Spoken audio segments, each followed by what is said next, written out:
Assalamualaikum warahmatullahi wabarakatuh. Seperti topik Patroman menuju aya di peternakan sapi KUD Mitrayasa Pagar Ageung. Jadi sapina mau kau display unggul di dia mah. Aya penetna, aya sapi biasa diperes. Jajan emut karena dongeng kayak peternakan kata suping petugas di dinas peternakan haruskan ya sapi kunaon begang wae sampai pada paham naon gitu.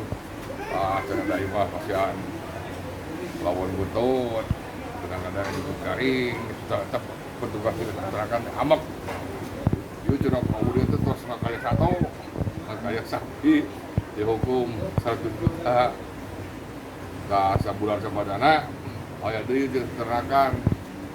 Kalau di sapi sok di parab naon, umur di awon-awon dihukum, ya di saya kadang-kadang di parab martabak, di parab paisam segala di parabkeun gitu, dihukum deui sabar betapa kakakanan jalma gitu kan, hukum 2 juta, sabulan sabadana deui suping deui tadi kalinya sok di parab naon ya sapi teh, umur di awon-awon dihukum, dia saya dihukum, akhirnya eta petugas KUD ngawaler.